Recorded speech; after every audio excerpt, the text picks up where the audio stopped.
Rebel Canners, teaching all kinds of food preservation, including the old ways. Knowledge is power. No one can scare you if you know the facts.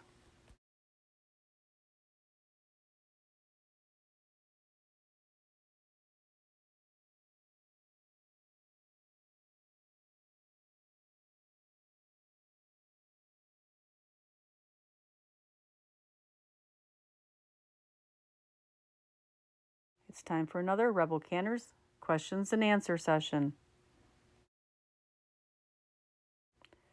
Don't use botulism as the coverall term for every foodborne illness. We're going to talk today, Rebel Canners, about botulism. And so, I want to talk to you. We're going to run the numbers. Get your calculators out. So, in 1996 to 214, there were 240 cases of foodborne botulism. That is all the cases. Store-bought, homemade, everything. Anything, honey, any food borne botulism. Okay? We're going to break them down better because the CDC breaks them down so you can see what I'm talking about. In 2001, there were 169 cases and 33 of them were foodborne. 9 occurred in Alaska. Boy, you guys just get hammered. Only 2 of them had to do with home canned foods. 2.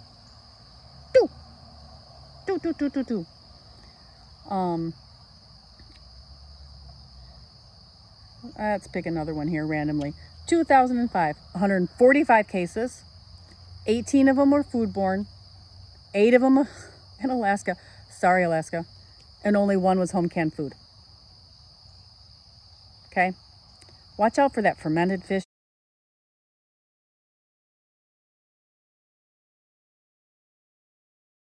in Alaska.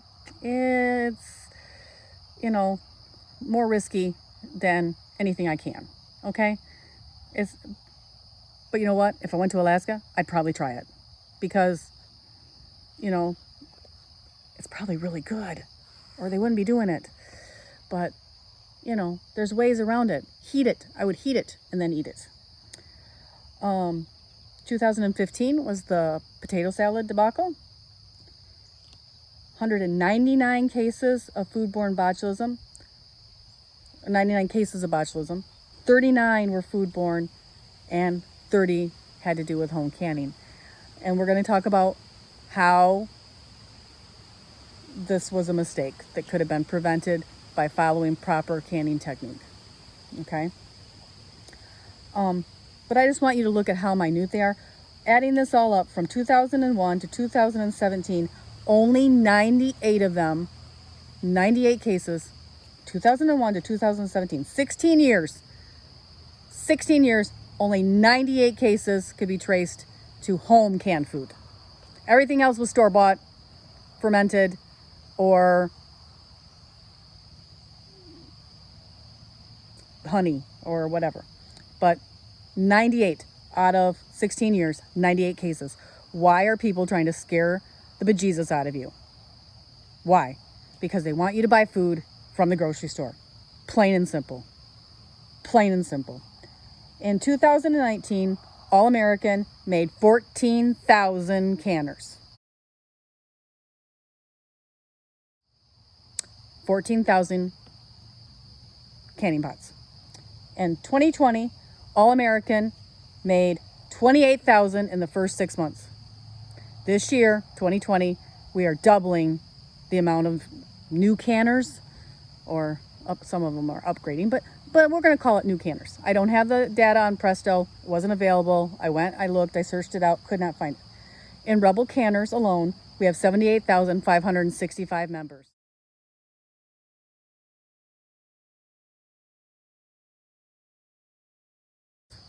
All canning.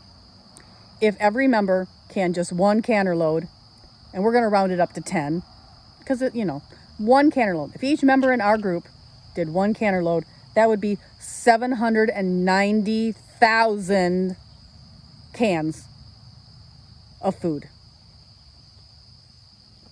And I'm sure we've been doing that since 2001, and yet only 98 cases. 98. don't let people scare you about home canning. It's ridiculous. And that's just that's just our members. We are not the only ones canning. When you look up botulism in the dictionary, the definition starts out with extremely rare. For a reason. It's extremely rare. It is caused by the Clostridium botulinum bacteria. It is a bacterial thing. And the symptoms are very similar to a stroke. Difficulty swallowing, speaking, paralysis, and facial weakness. Be aware of it. It can happen. So you need to be aware of it. You need to know it. But you don't need to be scared of it. Because if you're aware of it and you know it, there is no reason to have fear. Knowledge is power. That's all it is. So what should you do if you suspect that something you are given or have canned or have come in contact with in the jar still has botulism? If in doubt, throw it out. Plain and simple. Wear gloves. Don't put it in your sink or garbage disposal, but go dig a hole, bury it so that things don't get into it. It doesn't get in the garbage. Somebody else doesn't handle it, doesn't get touched. Use bleach for cleanup. If you are using home canned foods, the practice is to boil your food for 10 minutes after you open it. Adding 1 minute for each 1,000 feet above 1,000 feet elevation. So, if you live at 15,000, you're going to boil your food, cook it after you open it, much longer than I do here at 1,000 feet.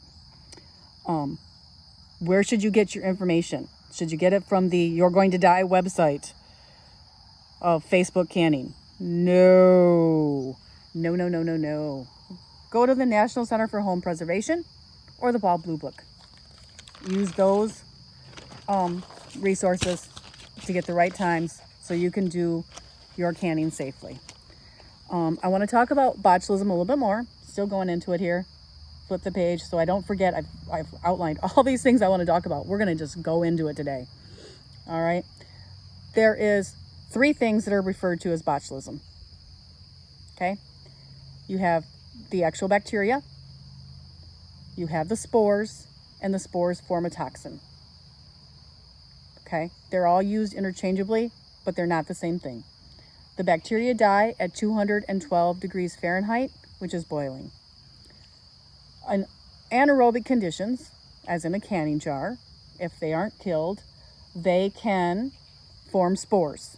They encapsulate and they produce this toxin to kind of shield them so that they can survive in there until the jar opens up and there's oxygen and they can go back to growing the way they were before. Think of them kind of like they make a seed, but it's bacteria seed and not a plant seed. These spores are a living organism. They are killed at 240 to 250 degrees Fahrenheit. That's a pressure canner. So if you got some spores from the ground in and you PC them, you will kill them. All right.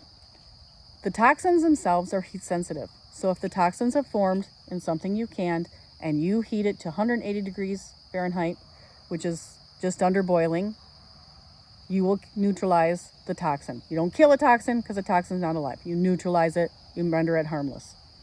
Okay. A couple more facts about botulism. It is a soil and waterborne organism. And again, I'm covering it because I wrote it here, even though I've said it already. People are using it to scare you into only buying food from the grocery store. Don't let them scare you. Botulism is also not a coverall for every foodborne illness. There are some pretty nasty things out there, like salmonella. I can't think of, there's just some nasties. And, you don't want those. Botulism is odorless, colorless. You can't see it, you can't smell it. And I think that's why sometimes people have this huge fear of it more than others. Some things to look for food spoilage, for all those other foodborne illnesses. Don't use cans that have bulging lids. Don't use cans that lids have rusted. Make sure you have a good seal still. And then cook your food. And that is store-bought. or home canned, it doesn't matter. The rules are the same. And you are much more likely to get sick and die from store-bought food than you are from your home canning. And I really hope that this helped clear some things up, help take away the fear. Study it, look it up. Don't just trust me. Look it up. Use the websites that are available to you. You can look it up on the CDC, the same as I did. Get your facts. You can go to the National Center for Home Preservation and, look at their guidelines. They talk about it as well. That's where the CDC is going to send you. And then just go out and get a good resource. The best way for safe canning is to know the rules. Get your rules, follow them, follow every single correct step. Don't skip any steps when you're using your method. If you're using water bath, don't skip some of those steps. If you're using your pressure canner, don't skip steps. Don't take shortcuts. Plain and simple. It's not worth it. There are none. Use your method correctly. Get a ball blue book. Follow it for whatever method. And make sure if you're using the old ways that you do those steps that you have to do in the old ways. I think the number one thing that I've seen is people thinking, okay, I'm going to boil water bath this for 4 hours, but then I'm going to open the jar and eat it raw or, cooked, but fresh out of the jar and not process it and heat it up and boil it again. And I'm sorry, but that was one of the steps that was crucial that got missed with the potato salad incident. She didn't heat those potatoes back up because she wanted a cold salad. Well, you can't skip that step. There are no shortcuts in canning. No, we don't do that, even rebels. So know your method, know the steps for that method, and follow them. Okay, that's all I'm going to say today. Knowledge is power. Have the knowledge so you have the power and you are not scared by people. And if you're in a group where that's all they can say and that's all they want to do, get out, find one that will teach you, because nobody learns that way. Okay, love you. Have a great day. Have a great holiday weekend. Hope this helps. Let me say this again. In 2001 through 2017, only 98 cases were linked to home canned foods. Odd trivia fact, fermented Alaskan fish is the #1 cause of botulism cases. Rebel Canners is now on Instagram. Stop by and follow us.